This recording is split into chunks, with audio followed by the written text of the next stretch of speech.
नमस्कार सभी अभ्यर्थियों का इस वीडियो में स्वागत है। आज इस वीडियो में मैं चर्चा करूंगी कि यूपी पीसीएस 2024 की वैकेंसी जो आई है उसमें आखिर कुल पद हैं कितने।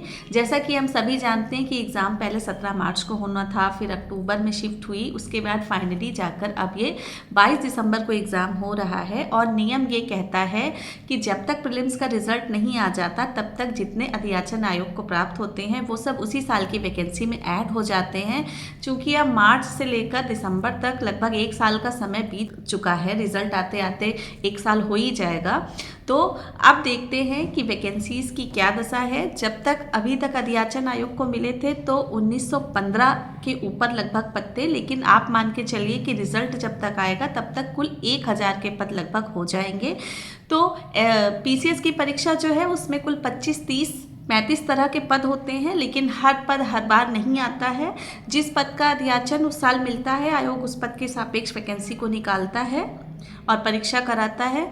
तो देखते हैं कि तो मैं आपको बताती हूँ कि कितने पद हैं। तो सबसे चर्चित जो पोस्ट जिसको हर अभ्यर्थी पाना चाहता है, जो कि एसडीएम का पद है यानी उप जिलाधिकारी, लगभग 37 पद हैं, लेकिन ये पद 50 के ऊपर हो जाएंगे जब तक रिजल्ट आएगा। यानी एसडीएम के लगभग 50 पद आप मान के चलिए, और समान ग्रेजुएशन वालों के लिए पद है, तो इस हिसाब से आप मेहनत करते रहिए। इसके बाद डिप्टी एसपी के कुल 17 पद हैं और ये घट बढ़ सकते हैं अभी। इसके बाद एनटी यानी नायब तहसीलदार, ये भी एक अच्छा पद है। इसके 307 पोस्ट अभी तक हैं।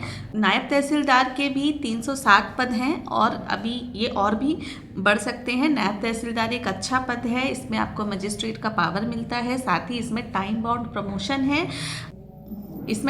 प्रमोशन है और आप लगभग 8 से 10 साल में आप एसडीएम तक पहुंच जाएंगे। उसके पहले आप तहसीलदार पे आराम से पहुंच सकते हैं। फिर एक्साइज इंस्पेक्टर यानी आबकारी निरीक्षक, 37 पद इसके हैं। ये पद जो मैं आपको बता रही हूँ इनमें थोड़ा बहुत प्लस हो सकता है, घटने की तो संभावना नहीं है, लेकिन हाँ इसमें 2, 3, 4 पद आगे और भी बढ़ सकते हैं। फिर असिस्टेंट कमिश्नर जीएसटी, इसके काफ़ी पद है, 196 पद हैं एसी जीएसटी के। फिर सीटीओ यानी कमर्शियल टैक्स ऑफिसर, ये भी एक अच्छा पद है। सीटीओ के 108 के ऊपर पद हैं। फिर एआरटीओ, ये भी एक बहुत अच्छा पद है और 50 के आसपास इसके एआरटीओ के पद हैं।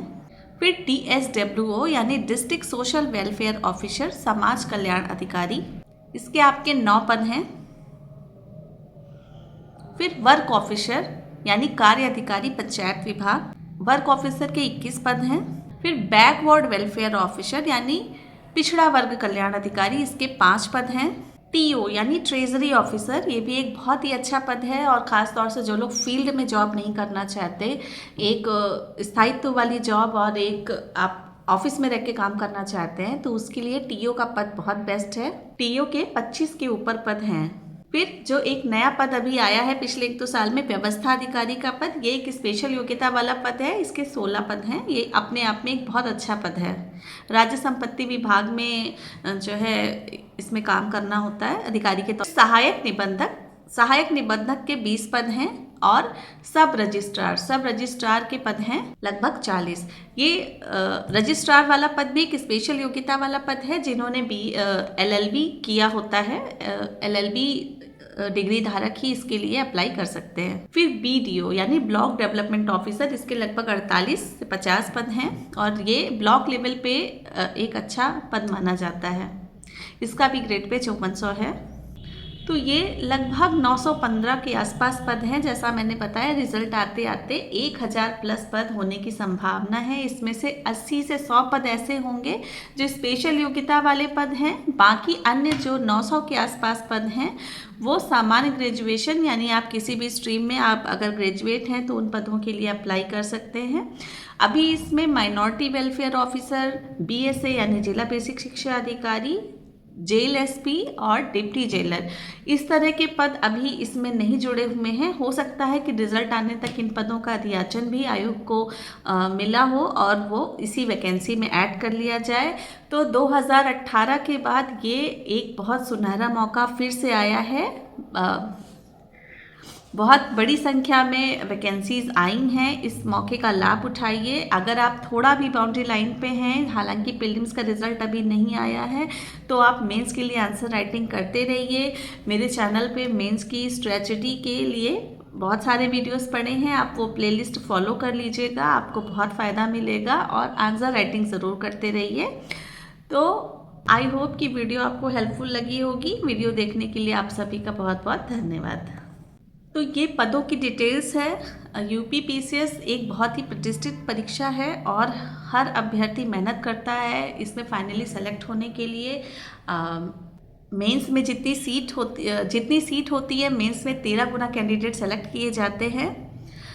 और फिर उसके बाद आपका जो आगे का जो रास्ता होता है वो बहुत ही कठिन और संघर्षों से भरा होता है। आपको एक एक नंबर के लिए अपने ही जैसे बहुत ही मेहनती कैंडिडेट्स के साथ फाइट करना होता है। तो इसके लिए आपको एक प्रॉपर स्ट्रेटजी बना करके तैयारी करना बहुत ज़रूरी है। अगर आप एक स्ट्रेटजी बना करके नहीं चलेंगे तो आपको मात्र 2 से 3 महीने का ही टाइम मिलेगा और सिलेबस बहुत ढेर सारा है जीएस का, तो उसको आप कवर नहीं कर पाएंगे। साथ ही आपको आंसर राइटिंग भी करनी होती है। 2 पेपर आपको यूपी स्पेशल के जो अभी रिसेंट में जुड़े हैं उनके लिए भी आपको अच्छी खासी तैयारी करनी पड़ेगी, तभी आप फाइनली किसी पोस्ट को पा पाएंगे। तो मेरे कहने का मतलब है कि जब आप तैयारी कर ही रहे हैं और मैदान में उतरे ही हैं तो फिर आप कमर कस लीजिए और थोड़ा सा कंफर्ट जोन के बाहर निकल करके आप पूरी एनर्जी के साथ अपने आप को तैयारी के प्रति समर्पित कर दीजिए।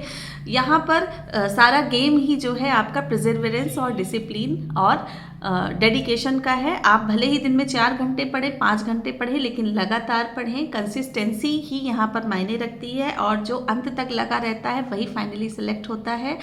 तो अपनी क्षमताओं पर भरोसा रखिए, अपने आप को डिसिप्लिन में रखिए और डेडिकेशन के साथ, कंसिस्टेंसी के साथ तैयारी।